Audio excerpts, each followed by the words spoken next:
C'est quelqu'un qu'on aime bien accueillir autour de notre Stammtisch, c'est Luc Arbogast, avec une tournée qui a pour titre Vox Mundi, qui sera le 23 novembre à Markolsheim, le 30 novembre à Münster, le 1er décembre à Brumath, le 8 décembre à Erstein. Et avec tout cela, je vois encore plein de selfies place de la cathédrale de Luc Arbogast avec des fans. Je me dis, mais comment il gère? Mais qu'est-ce qui se passe donc?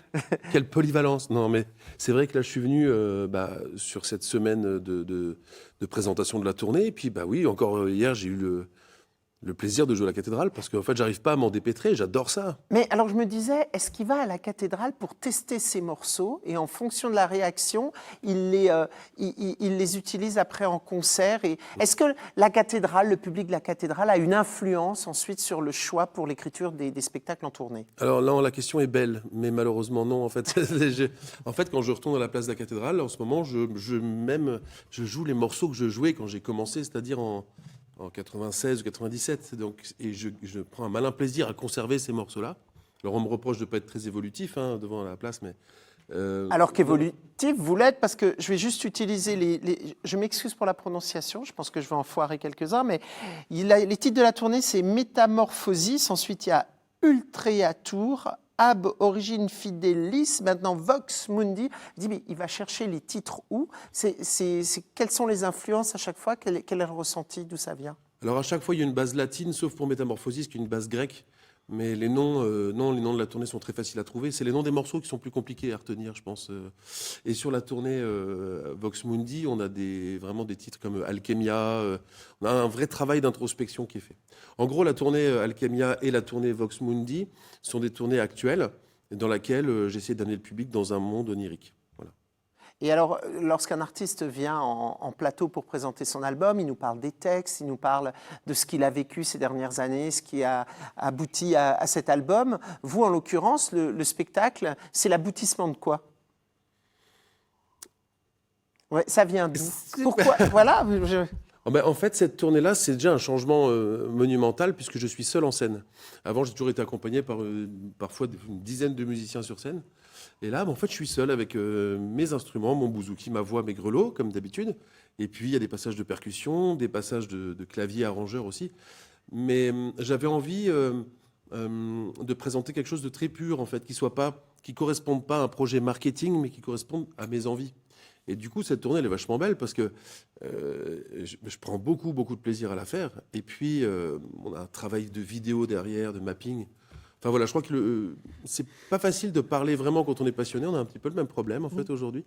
Il faut venir voir. Et comment il écrit ses spectacles, Luc Arbogast? Parce que de par le personnage, on vous imagine devant la cathédrale, au milieu des ruines d'un château fort dans les Vosges, au milieu des steppes d'Asie centrale. Et dans la réalité, quand il écrit un spectacle, ça se passe comment? Ça se passe où? Alors je reste toujours dans ces univers dont tu parles.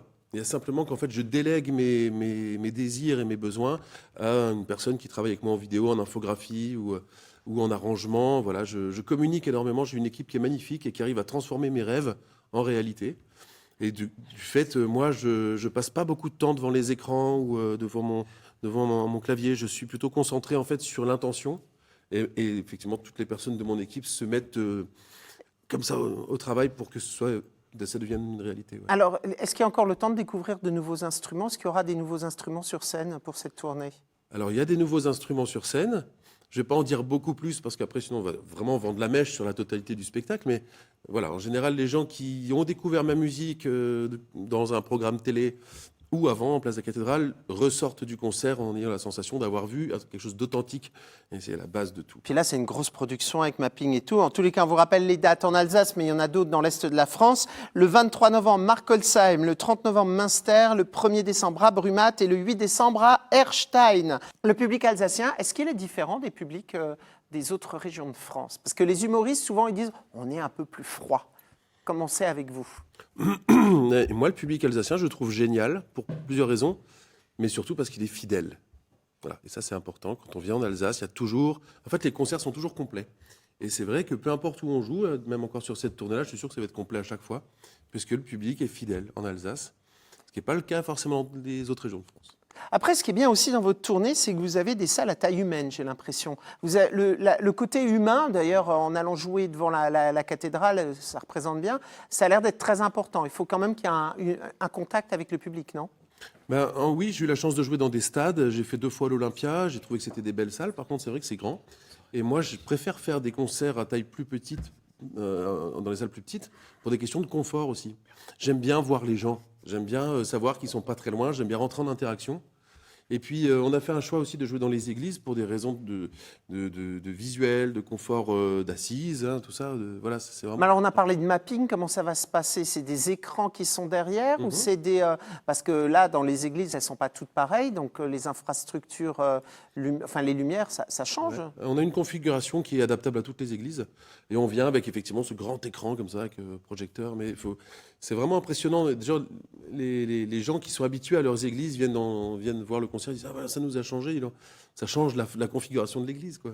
Ah bah déjà, C'est particulier. de vous avoir aussi dans une église avec votre voix et vos instruments, ça doit changer quand même énormément de choses. En tout cas, on rappelle les dates de cette tournée. Alors, je donne les dates alsaciennes, mais il y en a aussi à Sarrebourg, c'est pas très très loin, ça ce sera le 24 novembre. Il y a aussi Sarralbe dans le 57, le 7 décembre, mais autrement, Erstein le 8 décembre, Brumath le 1er décembre, le 23 novembre à Markolsheim et le 30 novembre à Münster. Voilà.